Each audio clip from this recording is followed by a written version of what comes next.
The bullet that grazed Dalton Crane's father came from a gun she would never forget, held by a man whose face haunted the dusty corners of Empire City, Nevada, long after they buried him in the spring of 1878.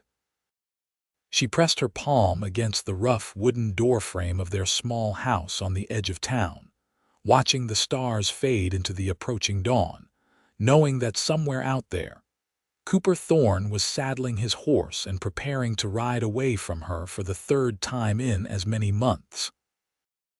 Dalton had been 18 when they first met, standing behind the counter of her father's general store, counting copper pennies and dreaming of something more than the endless desert that stretched beyond the town limits.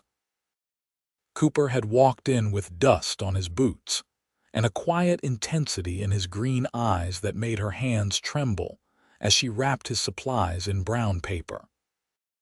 He was 22 then, a cowboy working the cattle drives between Nevada and California, and he carried himself with the kind of confidence that came from facing down uncertain trails and making it through to the other side.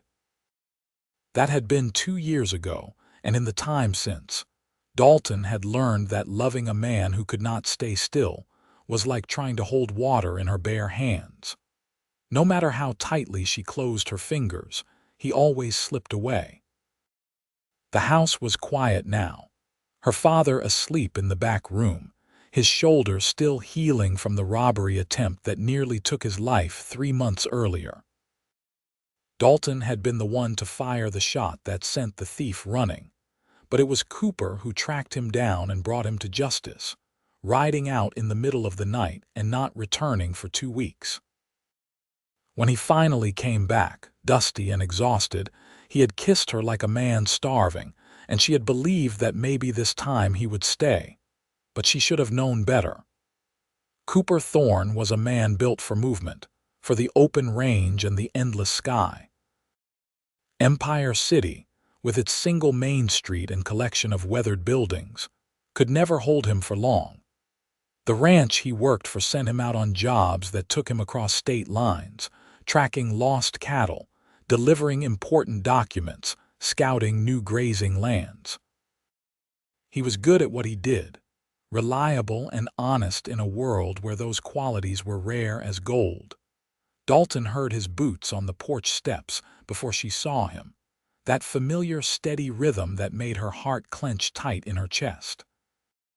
She did not turn around, could not bear to see him yet, knowing that in another hour he would be gone again. "You are awake," Cooper said quietly, his voice rough with sleep and something deeper. "I could not rest," Dalton admitted, finally turning to face him. He stood in the doorway, his hat in his hands, those green eyes searching her face in the dim light. His dark hair was slightly too long, curling at his collar, and he needed a shave. She loved him more than breathing. "I wish you would not go," she said, and heard the tremor in her own voice. She had promised herself she would not do this, would not make it harder for him, but the words spilled out anyway. "I know what you will say. I know you have obligations, that the ranch depends on you, that you gave your word. But Cooper, I am begging you, do not leave at dawn. Not this time." He crossed the small room in 3 strides, pulling her against his chest, and she could feel his heart hammering beneath his shirt.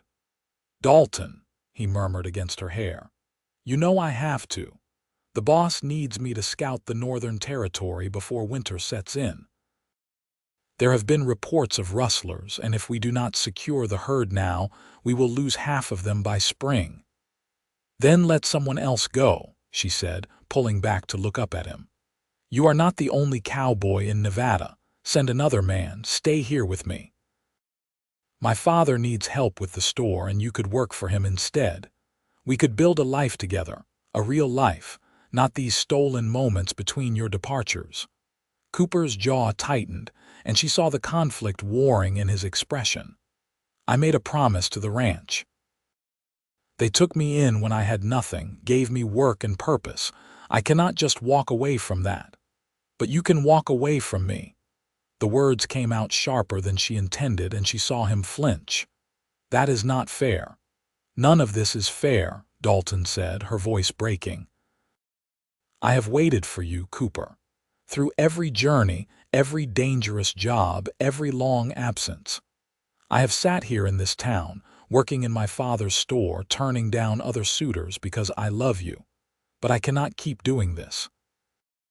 I cannot keep watching you ride away, wondering if this time you will not come back. He cupped her face in his hands, his thumbs brushing away tears she had not realized were falling. I will always come back to you. I promise you that, Dalton. No matter how far I ride, no matter what stands in my way, I will always find my way back. Words, she whispered. Just words. No, he said fiercely. Not just words. A vow. Do you remember what I told you the first time I kissed you? I told you that you were the only constant in my life, the only thing that made sense in a world that is mostly chaos and chance. That has not changed. You are my North Star, Dalton. You are what guides me home. She wanted to believe him. God, how she wanted to believe him. But fear had taken root in her chest, and it grew a little stronger every time he left. What if something happens to you out there? What if you get hurt or worse? What if one day you just do not come back and I am left here not knowing? That will not happen. You cannot promise that. Maybe not, Cooper admitted, his voice dropping lower. But I can promise that I will fight like hell to get back to you. I can promise that every decision I make out there will be with the goal of returning to this house, to you. And I can promise that when this job is done, when I have fulfilled my obligation to the ranch, we will talk about the future. Our future. Dalton searched his face, looking for any sign of doubt or deception, but all she saw was the same fierce determination that had drawn her to him from the beginning. When will that be? This is my last job before winter, Cooper said. After this, the ranch will hunker down for the cold months and I will have time. Real time. We can make plans then. Plans, she echoed, trying to find comfort in the word. Marriage plans, he said quietly, and her breath caught. If you will have me. I know I am not much of a catch, always riding off on some job or another. But I love you, Dalton Crane. I have loved you since the first moment I walked into your father's store and saw you standing there, looking like sunshine in human form. I want to spend my life with you, however we can make that work. She had dreamed of hearing those words from him, but now that they hung in the air between them, she found herself almost afraid to believe them. You mean that? With everything I am, Cooper said, and then he was kissing her slow and deep, and she tasted the promise on his lips. When they finally broke apart, both breathing hard, the sky outside had lightened to pearl gray. Dawn was coming, inevitable as the sunrise. I have to go, Cooper said, and she heard the regret thick in his voice. The other men are waiting for me at the ranch. Dalton nodded, trying to compose herself to be strong. How long will you be gone? 6 weeks, maybe 8. The territory is vast and we need to cover a lot of ground. But I will write to you when I can, and I will think of you every single day. I will hold you to that promise, she said, forcing a smile she did not quite feel. And when you come back, we will talk about the future, our future. I will come back, Cooper said again, pulling on his hat. I will always find my way back to you, Dalton. Remember that. Then he was gone, striding out into the gray morning, and she watched from the doorway as he mounted his horse, a sturdy roan gelding named Copper. He looked back at her once, his expression solemn, and raised his hand in farewell. She lifted hers in return, holding herself together until he disappeared around the corner of the main street, heading north out of town. Only then did she allow herself to cry, silent tears streaming down her face as she stood alone on the porch, watching the sun rise over the Nevada desert. Somewhere in the distance, a rooster crowed, and the town began to wake around her. Life went on as it always did, whether Cooper Thorne was there or not. Her father emerged from his room an hour later, moving carefully to favor his injured shoulder. Richard Crane was 55 years old, with gray threading through his brown hair and lines etched deep around his eyes from years of squinting in the desert sun. He took one look at Dalton's face and sighed. "He left again," Richard said. It was not a question. "He had obligations," Dalton said, trying to keep her voice steady as she prepared breakfast. "A job to do." "That man always has a job to do," her father said, settling into his chair at the small kitchen table. "Question is, when will he have time for you?" "He promised this was the last one before winter," Dalton said, setting a plate of eggs and bread before him. "And he said we would talk about marriage when he returned." Richard looked skeptical. "Dalton, honey, I know you love him. And I will admit that Cooper is a good man, honest and hardworking. But you deserve someone who will be here, who will build a life with you, not someone who is always chasing the horizon." "He is not chasing anything," Dalton protested. "He is working, earning money, fulfilling his commitments." "Those are admirable qualities." "They are," her father agreed. "But so is knowing when to settle down. You are 20 years old now, daughter. How much longer are you going to wait for him?" The question hit too close to home, echoing her own doubts. "As long as it takes," she said quietly. "I love him, Papa. I cannot just turn that off because it is inconvenient." Richard reached across the table and took her hand. "I know. And I am not asking you to. I just do not want to see you hurt. I have watched you say goodbye to that boy too many times, and each time it takes a little more out of you." "He is not a boy," Dalton said. "He is a man doing what he thinks is right." "Maybe so," her father said, "but even good men make mistakes." Dalton did not respond, because she did not know what to say. Instead, she focused on her breakfast, though the food tasted like dust in her mouth. After they ate, she helped her father open the general store, sweeping the front steps and arranging the displays of canned goods and fabric bolts. It was familiar work, comforting in its routine, and she lost herself in the rhythm of it. The store was the heart of Empire City, one of the few businesses that had survived the boom and bust cycles that plagued mining towns across Nevada. Richard Crane had built it from nothing, arriving in Empire City 15 years ago with a wagon full of supplies and a young daughter to raise. They had weathered droughts and harsh winters, economic downturns, and the occasional bout of lawlessness. Through it all, the store had endured. Customers trickled in throughout the morning. Mrs. Patterson needed thread and needles for her sewing. Tom Bailey, the blacksmith, came in for tobacco and whiskey. Sarah Winters, who ran the boarding house, bought flour and sugar for her kitchen. They all asked after Richard's shoulder, and most of them asked where Cooper had gone off to this time. Dalton answered politely, but each question felt like a small cut. By midday, she was exhausted, worn down by worry and lack of sleep. Her father noticed and sent her home to rest, promising to manage the store on his own for the afternoon. Dalton did not argue. She walked slowly through the dusty streets, past the saloon and the church, the livery stable and the assay office. Empire City was not large, maybe 300 souls on a good day, but it was home. The house felt empty without Cooper's presence, even though he had only been there for one night. Dalton lay down on her narrow bed and stared at the ceiling, trying not to think about where he was now, how far he had ridden, whether he was safe. But her mind would not quiet, and eventually she gave up on sleep altogether. Instead, she pulled out the wooden box she kept hidden under her bed, the one that held Cooper's letters. He was not much for writing, his education limited to what he had learned in a one-room schoolhouse back in Missouri before his family moved west. But he tried, and his words, however simple, always made her heart ache. The first letter was dated 2 years ago, written during his first long absence after they met. "Dear Dalton," it read in his careful handwriting.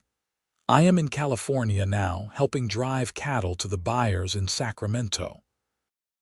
The work is hard and the days are long, but I think of you at night when I look at the stars. I hope you are well and that your father's store is doing good business. I will be back in Empire City as soon as I can. Yours, Cooper." The letters that followed were similar, brief updates on his travels mixed with expressions of longing and promises to return. Dalton had read them so many times that she had memorized every word, every crossed-out phrase where he had changed his mind, every smudge of dirt or coffee that marked the pages. They were her lifeline during his absences, proof that he was thinking of her even when they were apart. The most recent letter, written just 3 weeks ago from a cattle station near the California border, was different. In it, Cooper had written about the future for the first time, admitting that he was tired of being on the move, that he wanted something more permanent. "I want to build something that lasts," he had written. "Not just work for someone else's dream, but create my own. And I want you to be part of that, Dalton. If you will wait for me a little longer, I promise I will make it worth your while." She had clutched that letter to her chest and wept, feeling hope and fear in equal measure. Now, as she read it again in the afternoon light, she wondered if she had been foolish to believe him. Cooper was good at promises. Following through on them was another matter entirely. The days passed slowly after that, each one blending into the next. Dalton worked in the store, helped her father with his exercises to strengthen his injured shoulder, and counted the hours until she might receive word from Cooper. The first letter arrived 10 days after he left, delivered by the weekly mail coach that ran between Empire City and Carson City. It was brief, just a few lines to say he had reached the Northern Territory safely, and that the work was progressing as expected. He signed it "Always Yours," and Dalton held those words close to her heart. 2 weeks became 3, then 4. The weather turned colder as October gave way to November, and Dalton began to prepare for winter, helping her father stock extra supplies for the lean months ahead. She knitted by lamplight in the evenings, making scarves and mittens to sell in the store, and tried not to think about Cooper sleeping under the stars, exposed to the elements. 5 weeks after he left, a stranger rode into Empire City asking questions about the Northern Territory and the cowboys working up there. He was a grizzled prospector named Jed Collins, and he came into the general store looking for supplies. Dalton helped him, loading his purchases into his worn saddlebags, and then, unable to help herself, asked if he had seen any ranch hands during his travels. "Saw a few," Jed said, squinting at her with sharp blue eyes. "You looking for someone in particular?" "A cowboy named Cooper Thorne," Dalton said, trying to keep her voice casual. "Tall, dark hair, green eyes. Works for the Triple Bar Ranch." Jed scratched his beard thoughtfully. "Name sounds familiar. I think I ran into some Triple Bar boys about a week ago up near the Humboldt River. They were tracking rustlers, seemed pretty serious about it." Dalton's stomach tightened. "Did they find them, the rustlers?" "Could not say," Jed replied. "I was heading in the opposite direction, did not stick around to find out, but if your fellow is smart, he will be careful. Those rustlers are not playing games. Heard they already killed one ranch hand over near Elko." The words hit Dalton like a physical blow. She thanked Jed mechanically and finished helping him, but her hands were shaking. That night, she barely slept, plagued by nightmares of Cooper lying injured somewhere in the wilderness, calling for help that would not come. Another week passed with no word. Then another. By the time 6 weeks had elapsed since Cooper's departure, Dalton was nearly frantic with worry. Her father tried to reassure her. reminding her that Cooper had said it might take up to 8 weeks, but Dalton could not shake the feeling that something was wrong. The 7th week brought an early snowstorm that blanketed Empire City in white and made travel treacherous. Dalton stood at the store window, watching the flakes fall, and wondered if Cooper was somewhere out there in the storm. She prayed harder than she had ever prayed in her life, asking God to keep him safe, to guide him home. On the 49th day after Cooper left, Dalton was restocking shelves in the store when the door burst open, bringing a blast of cold air and a familiar figure. She turned, her heart leaping, but it was not Cooper. Instead, it was Pete Dixon, one of the other cowboys from the Triple Bar Ranch. He was covered in snow and looked exhausted, his face drawn and pale. "Pete," Richard said, coming forward quickly. "What is wrong? You look half frozen." "Need to speak with Miss Dalton," Pete said, his eyes finding her. The expression on his face made her blood run cold.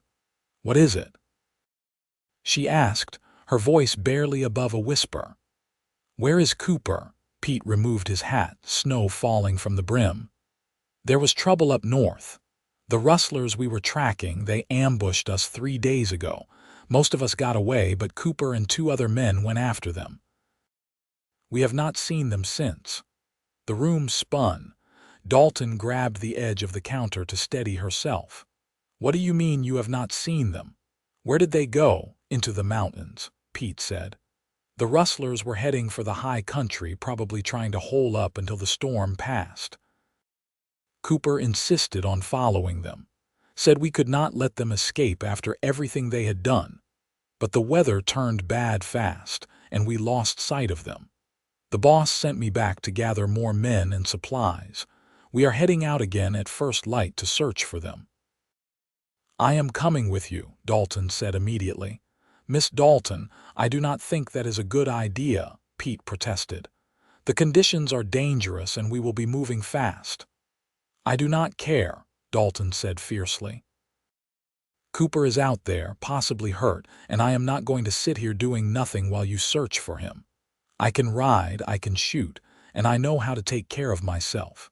You will take me with you, or I will follow on my own." Pete looked to Richard for support, but her father just shook his head. "You will not talk her out of it. Believe me, I know that look. Just promise me you will keep her safe." "I will do my best," Pete said reluctantly. "But we leave at dawn, storm or no storm. If you are coming, Miss Dalton, you need to be ready." Dalton nodded, her mind already racing ahead. She had the rest of the day and evening to prepare. She would need warm clothes, supplies, her rifle, and she would need to steel herself for whatever she might find when they reached the mountains. Her father helped her gather what she needed, his expression grim. "Dalton, are you sure about this?" he asked as she packed her saddlebags. "This is dangerous. Those men Pete mentioned, they could be dead already, and even if Cooper is alive, the storm could make it impossible to find him." "I have to try," Dalton said simply. "If our positions were reversed, he would do the same for me." "I know he would." Richard pulled her into a careful embrace, mindful of his healing shoulder. "Your mother would be proud of you," he said quietly. "She was brave like this too, stubborn and fierce and willing to fight for what she loved."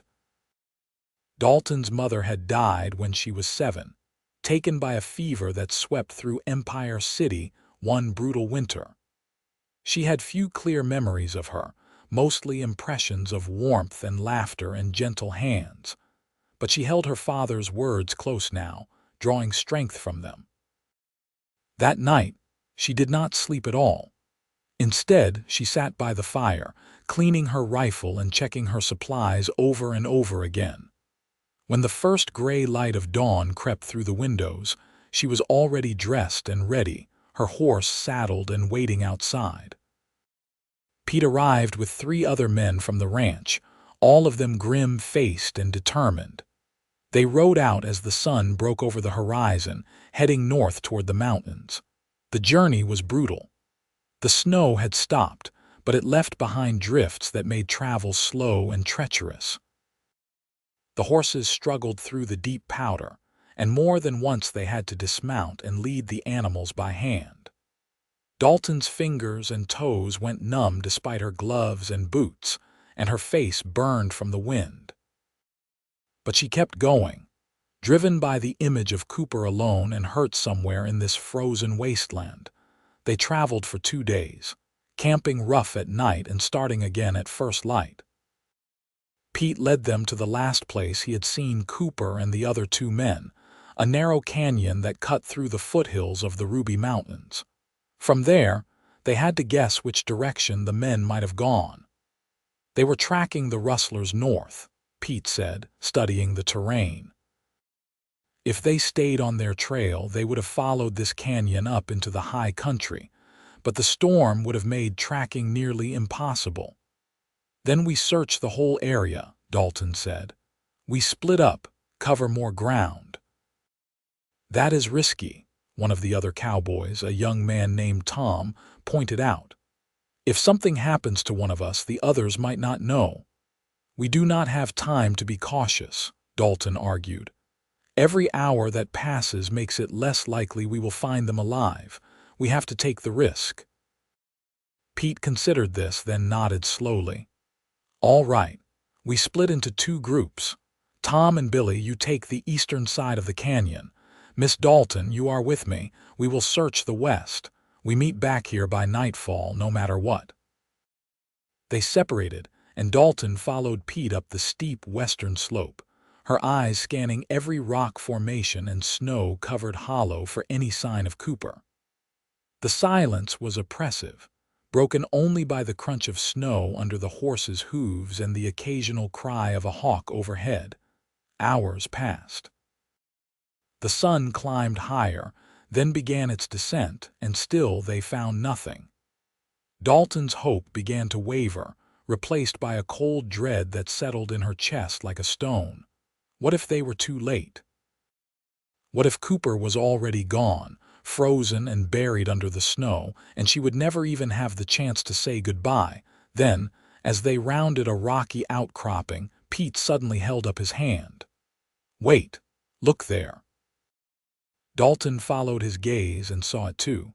A thin column of smoke rising from behind a cluster of boulders about 100 yards ahead. Her heart leaped. Smoke meant fire, and fire meant people. She spurred her horse forward, heedless of Pete's warning shout, and raced toward the source. As she drew closer, she could see a small cave tucked into the mountainside, partially hidden by the rocks. The smoke was coming from a fire burning just inside the entrance, and huddled around it were 3 figures. She dismounted before her horse had fully stopped, stumbling through the snow toward the cave. "Cooper!" she shouted, her voice breaking. One of the figures looked up, and even through the smoke and shadows she recognized those green eyes. "Dalton!" Cooper's voice was hoarse, disbelieving. "What are you doing here?" She fell to her knees beside him, her hands reaching for him, checking him for injuries. He was pale and clearly exhausted, his clothes torn and bloody, but he was alive. He was alive. "You did not come back," she said, tears streaming down her face. "I had to find you." "You should not be here," Cooper said, but his arms came around her, pulling her tight against his chest. "It is too dangerous." "I do not care," Dalton said fiercely. "I told you I could not keep watching you ride away. This time I came after you." The other 2 men with him were in worse shape. One had a badly injured leg, clearly broken, and the other was feverish, likely suffering from exposure. Pete arrived moments later and immediately began assessing the situation, organizing their supplies to help the wounded men. "What happened?" Pete asked Cooper as he worked. "The rustlers led us into a trap," Cooper explained, his voice rough. "They ambushed us in the canyon. We managed to fight them off, but not before they got away and left us stranded. Ben broke his leg in the fighting, and Marcus started showing signs of fever that night. We have been holed up here for 2 days, trying to keep the fire going and hoping someone would find us." "We need to get them back to town," Pete said. "Ben needs a doctor and Marcus is not far behind, but it is going to be a rough journey." They fashioned a makeshift travois for Ben, securing him as carefully as they could for the trip down the mountain. Marcus was able to ride, though barely, and they positioned him between two horses so he would not fall. By the time they were ready to leave, the sun was setting, painting the snow orange and pink. The journey back was even harder than the journey up. They had to move slowly to avoid injuring Ben further, and Marcus slipped in and out of consciousness. Dalton rode beside Cooper, who, despite his own exhaustion and injuries, refused to rest. They barely spoke, but every so often he would reach over and take her hand, squeezing it gently, and she would squeeze back. They made it to Empire City 3 days later, arriving just as night was falling. The doctor, a stern woman named Elizabeth Hart, who had come west from Boston 5 years earlier, took charge of the injured men immediately, ushering them into her small clinic and shooing everyone else away. Dalton, Cooper, and Pete stood outside in the cold, too tired to do anything but lean against the building and wait. "You saved our lives," Cooper said to Pete. "If you had not come back with help, we would have died up there." "Do not thank me," Pete said, nodding toward Dalton. "Thank her. She is the one who refused to let us give up, who pushed us to keep searching even when it seemed hopeless." Cooper turned to Dalton, his expression unreadable in the darkness. "You came after me." "I told you I could not keep watching you leave," Dalton said softly. "I meant it." "You could have been killed. So could you? You were almost killed." "That is my job," Cooper said, his voice hardening. "I am a cowboy, I take risks. But you should not have to do this. You should be safe here in town living your life." "My life is nothing without you in it," Dalton said, her exhaustion stripping away any pretense. "You understand that, Cooper. I do not want to be safe if it means losing you. I want to be with you wherever that takes us, whatever risks that involves." He stared at her for a long moment, something shifting in his expression. Then he pulled her into his arms, holding her so tightly she could barely breathe. "I am sorry," he whispered against her hair. "I am so sorry, Dalton. You were right. I have been asking you to wait, to accept these long absences without really thinking about what that costs you. I have been selfish." "You have been trying to do the right thing," Dalton said. "But Cooper, there has to be a better way. We cannot keep living like this, always apart, always afraid." "I know," he said. "And I promise you, things are going to change.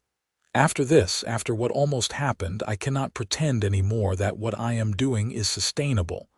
I nearly died up in those mountains, and all I could think about was you. Not the job, not the ranch, not my obligations. Just you, and how I would never see you again, never get to tell you how much you mean to me." "Tell me now," Dalton said, pulling back to look at him. "I love you," Cooper said, his voice breaking. "I love you more than anything in this world, and if you will still have me, I want to marry you. Not someday, not after one more job, now, as soon as we can arrange it." Joy and relief flooded through her in equal measure. "Yes," she said. "Yes, Cooper, of course I will marry you." He kissed her then, deep and desperate, and she tasted snow and smoke and the promise of forever on his lips. When they finally broke apart, Pete was grinning at them despite his obvious exhaustion. "About time," Pete said. "I was beginning to think you two would dance around each other forever." They went to see Dr. Hart, who reported that Ben would recover but would need several weeks of rest for his leg to heal properly. Marcus's fever had broken, and she was cautiously optimistic about his prospects. Relieved, they finally headed home, Cooper leaning on Dalton as they walked through the empty streets. Richard was waiting at the house, pacing anxiously. When he saw them, his face crumpled with relief. "Thank God," he said, pulling Dalton into a fierce hug. "I have been losing my mind waiting for word." "We are all right, Papa," Dalton assured him. "Cooper and the others are safe." "Not all right," Richard corrected, looking Cooper over critically. "You look like you went 3 rounds with a mountain lion. Get inside, both of you. You need food and rest." They sat at the kitchen table while Richard prepared soup and fresh bread, and Dalton cleaned Cooper's wounds properly for the first time. He had several deep cuts on his arms and torso from the ambush, along with bruises that were already turning spectacular shades of purple and yellow.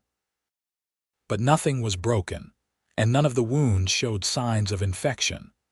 As she worked, Cooper told them the full story of what had happened in the mountains. The rustlers had been more organized than they expected, with a hideout in the high country and lookouts posted to warn of approaching riders. Cooper and his companions had been outnumbered, forced to fight their way free. In the chaos, Ben had fallen from his horse, breaking his leg, and Marcus had taken a blow to the head that left him disoriented. They had managed to find shelter in the cave, but without supplies or proper equipment, their situation had quickly become desperate. "I kept thinking about what you said before I left," Cooper admitted, his eyes on Dalton. "About how I always ride away and how one day I might not come back, and I realized you were right. I have been taking foolish risks, thinking I was invincible, that my luck would hold forever. But luck runs out, Dalton, and I do not want to waste whatever time I have left chasing cattle and outlaws when I could be building a life with you." "What are you saying?" Richard asked, setting bowls of soup in front of them. "I am saying I am done with the cowboy life," Cooper said firmly. "Or at least, done with the parts of it that take me away for weeks at a time. I'm going to talk to the boss at the Triple Bar, see if he has any work I can do closer to home, and if he does not, I will find something else. There must be opportunities here in Empire City for a man willing to work hard." "You could work with me at the store," Richard offered. "Business has been good, and I could use the help, especially with my shoulder still healing. It would not be glamorous work, but it would be steady and safe." Cooper considered this. "I do not know much about running a store." "You know how to work with people, how to solve problems, how to keep your word," Richard said. "Those are the most important skills. The rest you can learn." And he added with a meaningful look at Dalton, "It would keep you close to what matters most." "Then I accept," Cooper said, extending his hand. "Thank you, sir. I promise I will work hard and earn my keep." They shook on it, and Dalton felt something tight in her chest finally loosen. This was real. Cooper was staying. They were going to build a life together, here in Empire City, surrounded by the people and places they loved. Over the next few days, as Cooper recovered his strength, they made plans. They would marry as soon as possible. A simple ceremony at the church with their closest friends and neighbors in attendance. After the wedding, Cooper would move into the house with Dalton and Richard, at least until they could afford a place of their own. He would start working at the general store, learning the business from the ground up. Cooper rode out to the Triple Bar Ranch to tender his resignation and collect his final wages. The boss, a gruff man named Henry McCormick, was disappointed to lose him but understanding. "You are a good man, Thorne," Henry said, shaking his hand. "Best cowboy I ever had, but I know what it is to want to settle down. I hope you find happiness." "I already have," Cooper said, thinking of Dalton. The wedding took place on a cold December morning, 2 weeks after their return from the mountains. The church was small but packed with people. Everyone in Empire City eager to witness the union of two of their own. Dalton wore a simple cream-colored dress that had belonged to her mother, altered to fit her by Sarah Winters, who turned out to have a talent for sewing. Cooper wore his best suit, freshly cleaned and pressed, his dark hair neatly combed. The ceremony was brief but heartfelt. The preacher, Reverend Thomas Mills, spoke about love and commitment, about weathering storms together and building a foundation strong enough to last a lifetime. When he pronounced them husband and wife, Cooper kissed Dalton with such tenderness that several women in the congregation dabbed at their eyes with handkerchiefs. The reception was held at the boarding house, where Sarah had prepared a feast of roasted meat, potatoes, fresh bread, and pie. There was music and dancing, laughter and toasts. Pete Dixon gave a speech about how he had never seen a woman as determined as Dalton, riding through a snowstorm to find her man, and how Cooper was the luckiest fellow in Nevada. Cooper responded by thanking everyone for their friendship and support, and by promising to spend the rest of his life proving himself worthy of Dalton's faith in him. As the evening wore on and the party began to wind down, Cooper and Dalton slipped away, walking hand in hand through the quiet streets back to their home. Snow was falling again, soft and silent, covering the town in a blanket of white. "Are you happy?" Cooper asked, pulling her close.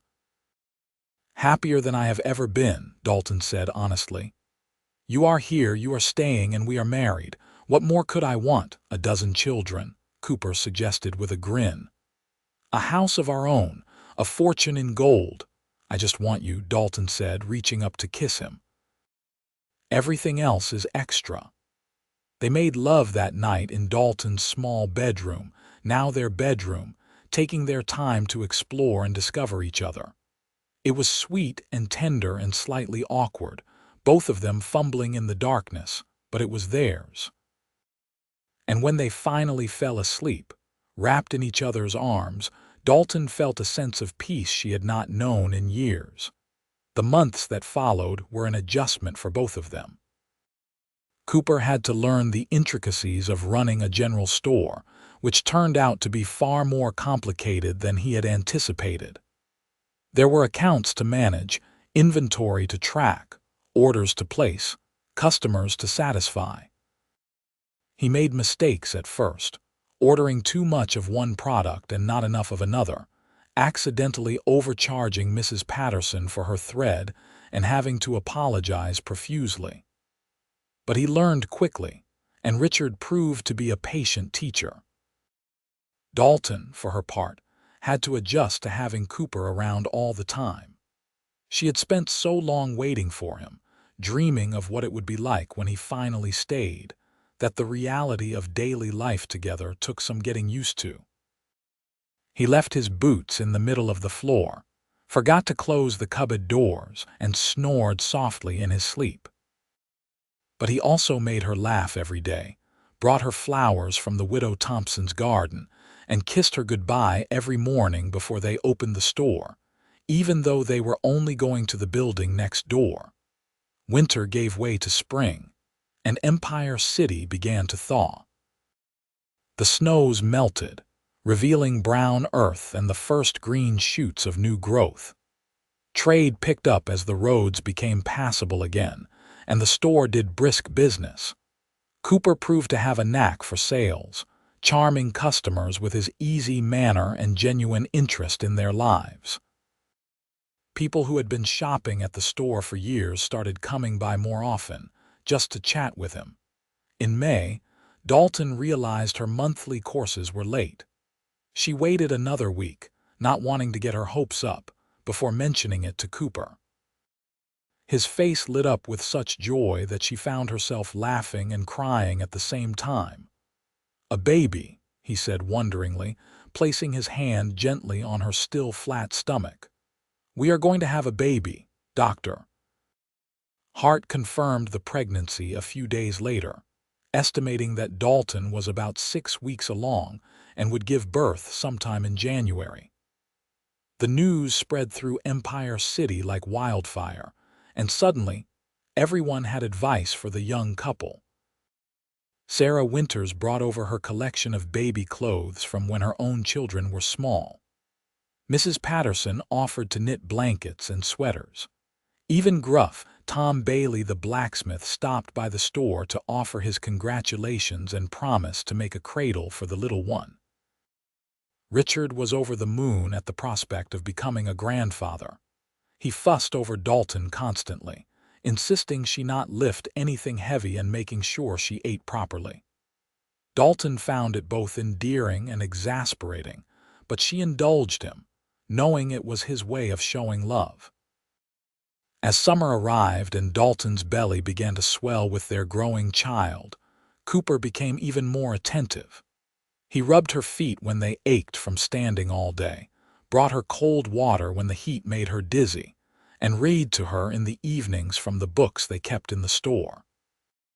His favorite was a collection of poems by Walt Whitman, and he would read them aloud in his rough voice, stumbling over some of the more complicated words but pressing on gamely. One evening in July, as they sat on the porch watching the sun set over the desert, Dalton asked him if he ever missed his old life. The open range, the cattle drives, the freedom of it all. Do you ever wish you were back out there? Cooper was quiet for a moment, considering. Sometimes I miss the simplicity of it, he admitted. There was something pure about that life, just you and your horse and the endless sky, but it was also lonely, Dalton. So lonely. And it lacked meaning, at least for me. I was moving all the time but not really going anywhere, if that makes sense. Here, with you, I feel like I am building something that matters. Every day I wake up with purpose. I am not just surviving or working for someone else's dream. I am creating our dream together. So no, I do not miss it. Not really. Good, Dalton said, leaning her head on his shoulder, because I do not plan on letting you go anywhere ever again. You could not get rid of me if you tried, Cooper said, kissing the top of her head. In September, they finally had enough money saved to start building a house of their own. It would be small, just 3 rooms to start, but it would be theirs. Cooper worked on it every evening after the store closed, laying the foundation and framing the walls with help from Pete and some of the other men in town. Dalton would bring him dinner and sit on a pile of lumber, watching him work and imagining what their life would be like in this new space. The house was nearly finished by the time the first snow fell in November. They moved in just before Thanksgiving, carrying their few possessions across town with the help of their friends. Richard came too, his room in the new house larger and brighter than his old one. He seemed lighter somehow, freed from the weight of maintaining the house on his own, and he threw himself into preparing for the baby's arrival with enthusiasm. December brought cold winds and short days, and Dalton grew increasingly uncomfortable as her due date approached. She could no longer see her feet when she stood, and sleeping was nearly impossible with the baby constantly shifting and kicking. Cooper was endlessly patient with her mood swings and discomfort, rubbing her back when it ached and bringing her tea when she could not sleep. On a freezing night in mid-January, Dalton's water broke. Cooper, who had been sleeping lightly for weeks in anticipation of this moment, immediately sprang into action. He helped her into the bed they had prepared with clean sheets and blankets, then ran through the snow to fetch Dr. Hart. Richard stayed with Dalton, holding her hand and murmuring words of encouragement. The labor was long and difficult. Dalton labored through the night and into the next day, her body racked with contractions. Dr. Hart monitored her progress, offering water and words of reassurance, but there was little anyone could do but wait. Cooper paced outside the room, unable to sit still, his face pale with worry. Finally, as the sun was setting on the second day, Dalton gave one final push and the baby emerged, crying lustily. "It is a boy," Dr. Hart announced, wrapping the infant in a soft blanket. "A healthy, beautiful boy." Cooper rushed into the room, his eyes wide with wonder. "Doctor." Hart placed the baby in Dalton's arms, and she looked down at her son, this tiny perfect being that she and Cooper had created together. He had a wisp of dark hair and eyes that were still the cloudy blue of all newborns, and when he wrapped his tiny fingers around her thumb, her heart nearly burst with love. "What should we name him?" Cooper asked, kneeling beside the bed. Dalton had been thinking about this for months. "I want to name him after my father," she said. "Richard Cooper Thorne, so he carries both of you with him always." Richard, who had been standing quietly in the corner, made a choked sound. "Dalton, honey, you do not have to do that." "I want to," Dalton insisted. "You have given me so much, Papa. A home, a livelihood, your love and support. I want my son to know where he comes from, to understand the legacy of strength and kindness he inherits from his grandfather." "Richard Cooper Thorne," Cooper repeated, testing the name. "I like it. It is strong, solid." They called the baby Rich for short, and he was the delight of everyone who met him. He was a good baby, sleeping for long stretches and only crying when he was truly hungry or uncomfortable. Dalton recovered from the birth quickly, and within a few weeks she was back to helping in the store, though she kept Rich close by in a basket behind the counter. Life settled into a new rhythm. Dalton and Cooper would wake before dawn, tend to Rich's needs, then walk together to open the store. Richard would join them by mid-morning, taking his turn holding the baby and entertaining customers. The store continued to thrive, and they began to expand their inventory, adding new products based on customer requests. When Rich was 6 months old, Cooper surprised Dalton with a gift, a small black horse, gentle and well-trained. "I thought maybe, when Rich is older, we could teach him to ride together," Cooper explained. "And in the meantime, you and I could go for rides on Sunday afternoons, just to get out of town for a while. I know how much you love the desert." Dalton was touched by his thoughtfulness. They started taking those Sunday rides, leaving Rich with Richard for a few hours and venturing out into the open country. They would ride for miles, talking about everything and nothing, and Dalton cherished these moments of freedom and connection. As Rich grew, he proved to be a curious and energetic child. By the time he was 2, he was walking and getting into everything, pulling goods off the store shelves and charming customers with his gap-toothed grin. Cooper was a devoted father, patient and playful, always willing to get down on the floor and build towers of wooden blocks or chase Rich around the yard. When Rich was 3, Dalton became pregnant again. This time, she knew what to expect, and the pregnancy seemed easier, though she was chasing after a toddler now, which brought its own challenges. In the fall of 1883, she gave birth to a daughter, whom they named Catherine Deanne Thorne, after Cooper's mother and Dalton's mother respectively. Where Rich had been easy, Catherine was demanding, crying frequently and requiring constant attention. But she was also beautiful, with Dalton's dark hair and Cooper's green eyes, and they loved her fiercely. The years passed quickly after that, each one bringing new joys and challenges. Richard's health began to decline as he entered his 60s, but he remained active and engaged, doting on his grandchildren and still helping out at the store several days a week. Cooper and Dalton expanded the business, adding a small warehouse out back and hiring 2 employees to help manage the increased trade. Empire City grew too, its population swelling as more people moved west seeking opportunities. New businesses opened, including a second saloon, a proper hotel, and a telegraph office that connected them to the wider world. The town even got its own newspaper, a weekly publication called the Empire City Gazette, run by a young journalist named Martin Fletcher, who had come from San Francisco looking for adventure. Through it all, Cooper and Dalton's love deepened and matured. They had their disagreements, of course, like any couple. Cooper could be stubborn and Dalton had a temper when pushed, but they had learned how to fight fair, how to listen to each other, how to compromise. And they never forgot the lessons of those early days, when separation and uncertainty had nearly torn them apart. They made sure to spend time together every day, even if it was just a few minutes sitting on the porch after the children were in bed, holding hands and watching the stars. When Rich was 10 and Catherine 7, Dalton became pregnant again, much to everyone's surprise. She was 34 now and had assumed their family was complete.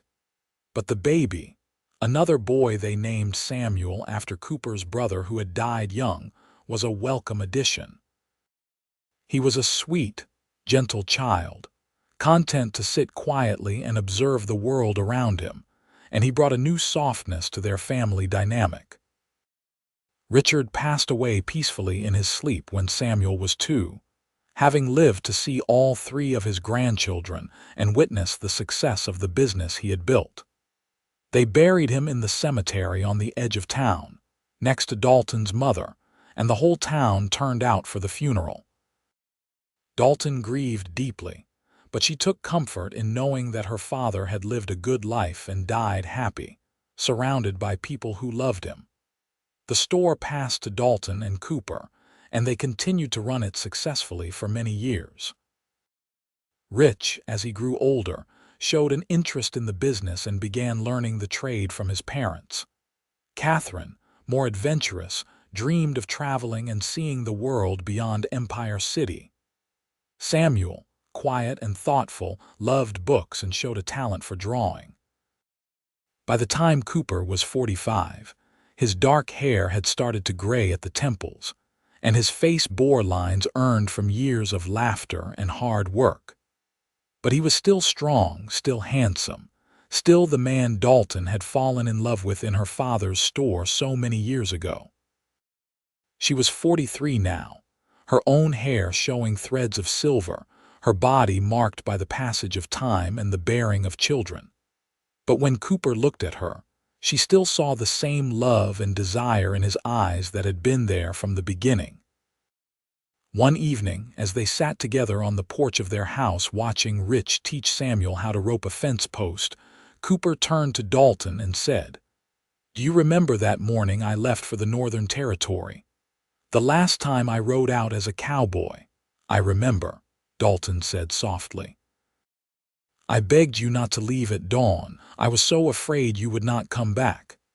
"And I promised you I would always find my way back to you," Cooper said. "I kept that promise, did I not?" "You did," Dalton agreed. "Though I had to come after you once to help," Cooper laughed. "That you did." "You saved my life that day, Dalton, in more ways than one. Before you, I was just drifting, going through the motions without any real purpose. You gave me a reason to stay, to build something lasting. You gave me a home." "We gave each other a home," Dalton corrected, taking his hand. "And a family and a life worth living. I would not change a single moment of it, Cooper, not even the hard parts. Not even all those times you had to watch me ride away, not even those," Dalton said firmly. "Because they taught us what we really wanted, what really mattered. We had to go through all of that to get here, to this moment. And I would go through it all again if it meant ending up exactly where we are now." Cooper pulled her close, kissing her with the same tenderness he had shown on their wedding day. "I love you, Dalton Thorne. I have loved you from the moment I first saw you, and I will love you until the day I die. And I love you," Dalton whispered against his lips, "always and forever." Rich called out to them then, wanting to show off a new trick he had mastered, and they went to admire his work. Catherine came running from the house, laughing about something Samuel had said, and suddenly their quiet evening became noisy and chaotic and wonderful.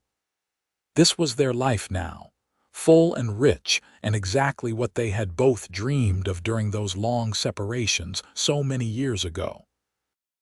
As the years continued to pass, their children grew into adults. Rich took over the general store when Cooper and Dalton were ready to step back, running it with the same dedication and integrity his grandfather and parents had shown. He married a local girl named Emma, and they had 4 children of their own, ensuring the family business would continue for another generation. Catherine, true to her adventurous spirit, left Empire City when she was 19, traveling first to San Francisco and then to Europe. She sent regular letters home describing her adventures and eventually settled in New York City, where she became a successful writer. She never married, but she visited Empire City every few years, bringing gifts and stories that delighted her nephews and nieces. Samuel, the quiet one, surprised everyone by becoming a teacher. He opened a school in Empire City, providing education to children who previously had to travel to Carson City for formal schooling. He married late, at 32, to a widow named Grace who had 2 children of her own. Together they built a warm, loving home filled with books and learning. Cooper and Dalton lived to see all of this unfold. They retired from the store when Cooper was 55, turning the daily operations over to Rich, but remaining available for advice and support. They spent their time gardening, reading, taking long walks through the desert they both loved, and spoiling their growing collection of grandchildren. On their 30th wedding anniversary, the whole family gathered for a celebration. There were grandchildren running everywhere, their laughter filling the house, and the dinner table groaned under the weight of food prepared by many hands. After the meal, Rich stood and proposed a toast. "To my parents," he said, raising his glass, "who showed me what real love looks like. Who taught me that commitment means staying even when things are hard, that family is the most important thing in life, and that with patience and dedication, you can build something that lasts forever. Thank you for everything you have given us." Everyone raised their glasses, echoing the sentiment, and Dalton felt tears prick her eyes. She looked at Cooper, who was smiling at her with such love and pride that her heart felt full to bursting. That night, after everyone had gone home and the house was quiet again, they lay in bed together, Cooper's arm around Dalton's shoulders, her head resting on his chest. 30 years, Dalton mused. Where did the time go? I do not know, Cooper admitted. But I would not trade a single moment of it. Except maybe that time Samuel got the chicken pox and gave them to everyone else in the family. Dalton laughed softly. That was miserable, but even that is a good memory now in a strange way. We got through it together like we have gotten through everything. Together, Cooper repeated. That is the secret, is it not? Not running when things get hard, not letting fear keep you apart. Just staying, working through the problems, choosing each other every single day. I choose you, Dalton said, tilting her head to look at him. Today and every day for the rest of my life. And I choose you, Cooper replied, kissing her forehead. Always. They fell asleep like that, wrapped in each other's arms, the way they had fallen asleep almost every night for 30 years. And if their bodies were older now, marked by time and use, their hearts were as young and strong as they had been on that cold December morning when they promised to love each other forever. Cooper and Dalton Thorne lived into their 70s, watching Empire City continue to grow and change around them. The Wild West they had known as young people gradually gave way to something more settled and civilized. The railroad came through in the 1890s, connecting Empire City to the rest of the country and bringing even more growth. The dusty streets were graded and improved. Electric lights appeared in some of the newer buildings. The world was changing, rushing toward a new century. But some things remained constant. The general store still stood on Main Street, now run by Rich and his eldest son. The church where Cooper and Dalton had married still held services every Sunday. And the house they had built together, expanded and improved over the years, still stood strong. On a warm spring evening in 1908, Cooper and Dalton sat on their porch as they had done thousands of times before. Cooper was 75 now, his hair white and his hands gnarled with age, but his green eyes were still bright. Dalton was 73, her once dark hair now silver, her face lined with wrinkles that told the story of a life well lived. "You have any regrets?" Dalton asked him suddenly. Cooper considered the question seriously, as he always did when she asked him something important. "No," he said finally. "I thought I might, giving up the cowboy life, settling down when I was still young, but I do not regret any of it. This life we built together, it is better than anything I could have dreamed up on my own. What about you? Any regrets?" "Only one," Dalton said, and saw his eyebrows raise in surprise.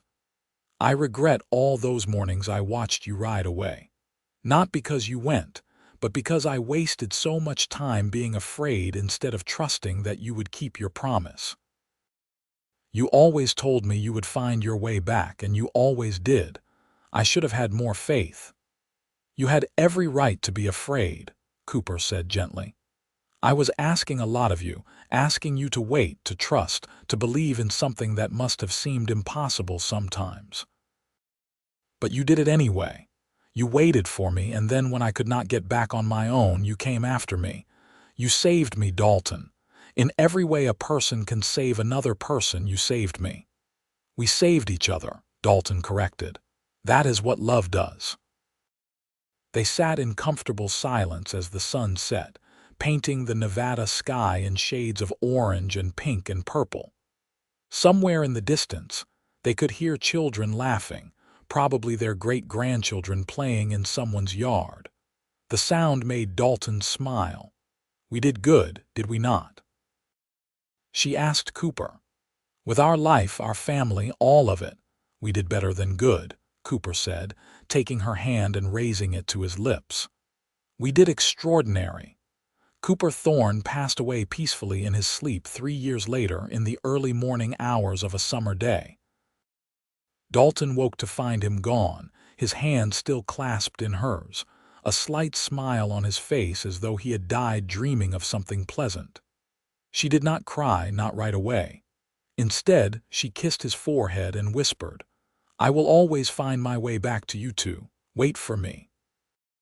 She lived for 2 more years after that, surrounded by her children and grandchildren and great-grandchildren. She remained sharp and engaged until the end, still offering advice about the store, still telling stories about the old days, still very much the heart of the family. But everyone could see that part of her had gone with Cooper, and she was just waiting for her time to join him. On a cool October morning in 1913, Dalton Crane Thorne closed her eyes for the last time. Her children were with her, holding her hands, and her last words were, "He promised he would wait for me, and I know he kept that promise. He always kept his promises." They buried her next to Cooper in the cemetery on the edge of town, under a big cottonwood tree that provided shade in summer. The whole town turned out for her funeral, 3 generations of people whose lives she had touched. The preacher spoke about her strength, her kindness, her unwavering faith in the power of love. But it was Rich, now 57 years old himself, who gave the eulogy that brought everyone to tears. "My parents taught me that love is not just a feeling," he said, his voice strong despite his grief.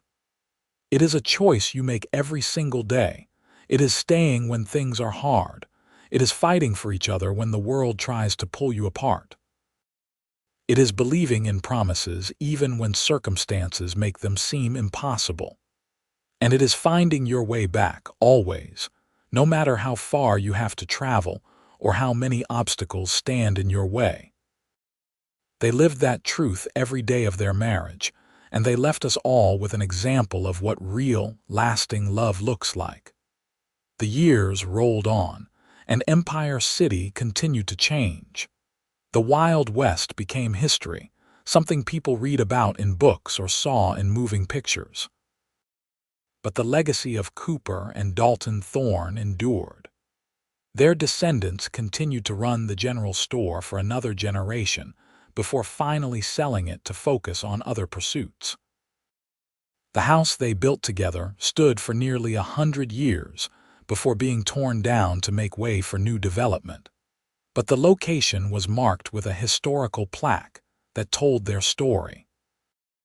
And in the hearts and memories of their family, passed down through the generations, the story of the cowboy who promised to always find his way back, and the woman who loved him enough to wait endured as a reminder that true love, real commitment, can overcome any obstacle.